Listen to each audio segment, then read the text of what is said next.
While America was busy flattening Iran's military, Beijing quietly set a trap. And honestly, almost nobody noticed. I am Andrew Meet Rich, and today we are pulling back the curtain on what is really happening beneath the surface of this war. Because the headlines are all about airstrikes and presidential speeches, but the real story? It is about who wins when the smoke clears. We will also talk about the Fed walking straight into a stagflation nightmare it has not seen in 50 years. Why the Secretary of State just threatened to pull America out of NATO, Iran's bizarre threat to attack 18 American corporations, and gas prices crossing a threshold that has not been seen since the last energy crisis. Stay with me because the most important part is at the very end. But first, if you find value in what we do here, hit that subscribe button and consider supporting the channel through a sponsorship or super thanks. We spend hours every single day researching, verifying, and fact-checking so you get the real picture, not recycled talking points. Your support keeps this work independent and honest. Now let us get into it. So here is the situation. The United States just dismantled Iran's navy, its air force, its missile launchers, its rocket factories, and took out the top commanders of the Revolutionary Guard. Tactically, it is a clean sweep. Operation Epic Fury delivered everything it promised on paper. The president stood before the cameras, read out the list of destroyed targets like a victory report. But strategically, this might be one of the most lopsided trades in modern geopolitical history, and not in America's favor. The Strait of Hormuz remains blocked. 20% of the world's oil flows through that narrow choke point, and Iran still has its hands firmly around it.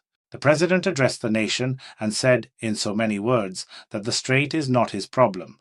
Let that sink in for a moment.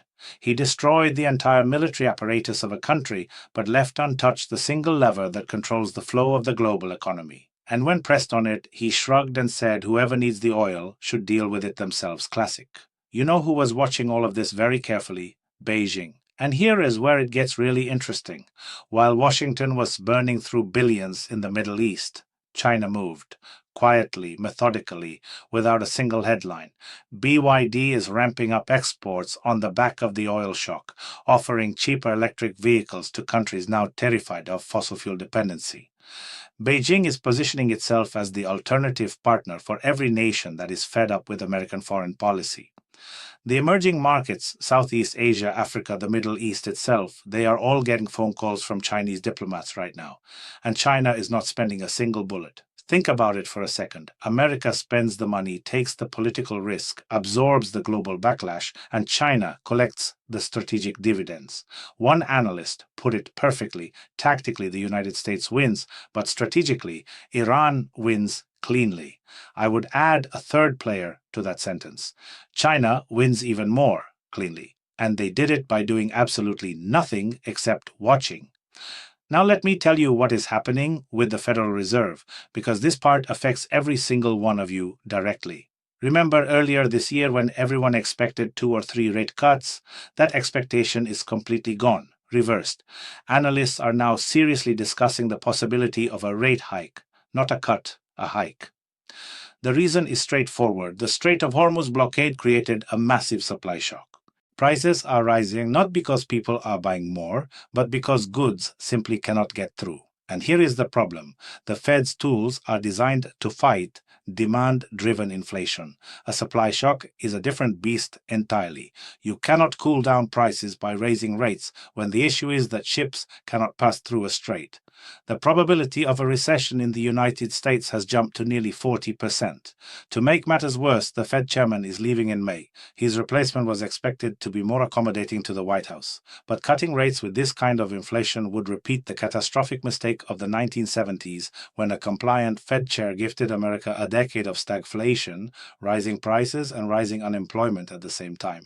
As one strategist put it bluntly, nobody wants to be the next Arthur Burns. Meanwhile, analysts are also raising alarms about the artificial intelligence investment bubble, hundreds of billions flowing into data centers with uncertain returns. The parallels to the telecom crash of the early 2000s are becoming impossible to ignore. The Fed is trapped, the AI bet is wobbling, and so is your wallet. But wait, that is only half the story. Because while the economy buckles, the military alliance that has held the Western world together for 75 years is showing cracks that nobody expected. The Secretary of State went on national television and said the United States might leave NATO. his argument. Washington spends trillions defending Europe. But when America asked to use European military bases for operations against Iran, every single ally said no. Partnership, he said, has turned into a one-way street. Why? He asked. Did we invest billions if in the moment we actually need something they refuse? Now, you can agree or disagree with the reasoning. But the fact that a sitting Secretary of State is openly floating a NATO exit on primetime television, that is a seismic shift, and it is happening while the country is actively at war. Honestly, the irony is hard to miss. America has protected Europe for 3/4 of a century, and now feels betrayed because Europe would not let it bomb Iran from their bases. Surprised anyone? And here is a question for you. What did the markets make of all this chaos? The president's speech was supposed to calm investors. It did the exact opposite. Brent crude jumped almost 6% to nearly $107 a barrel. The Asian Pacific Index dropped over 2%. Futures on the major American index fell more than 1% before the sun came up in New York. South Korea's benchmark cratered 4% in a single session, wiping out half of the previous day's recovery. The two-day rally that had been the strongest since last spring? Gone in one speech. Gas prices at the pump crossed $4 a gallon for the first time in years. In California, Hawaii, and Nevada, nearly $4.60.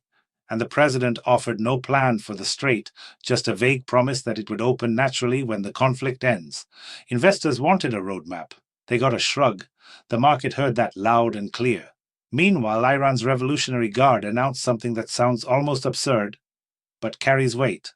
They published a list of 18 American corporations they intend to attack: Apple, Microsoft, Google, Meta, Tesla, and others.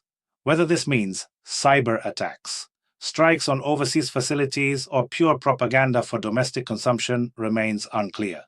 But the fact that a military organization is publicly naming corporate targets tells you just how far this conflict has spiraled beyond a traditional battlefield. This is no longer just a war between governments. It is a war that now touches the companies whose products sit in your pocket. You see where this is going.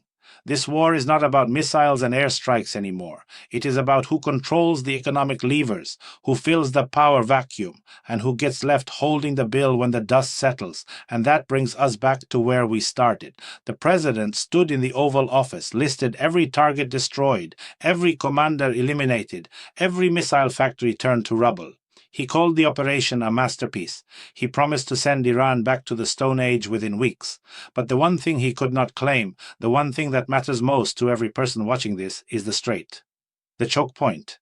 The thing that determines whether you can afford to fill your gas tank, heat your home, or buy groceries next month. He destroyed everything except the leverage. And somewhere in Beijing, someone is smiling. Every like, every comment you leave here does something concrete. It tells the algorithm to show this video to more people who need to hear it. And in a world drowning in noise and spin, getting real analysis in front of real people matters more than ever. If you believe in what we are building here, subscribe, share this with someone, and drop your thoughts in the comments. We read every single one. Behind every video is hours of research, cross-referencing sources, and cutting through the spin so you do not have to. Your sponsorship or super thanks is not just support, it is a partnership. It is what keeps this channel free, independent, and honest. And I genuinely mean that. Thank you for being here. Thank you for thinking critically. We will keep doing this work as long as you keep showing up.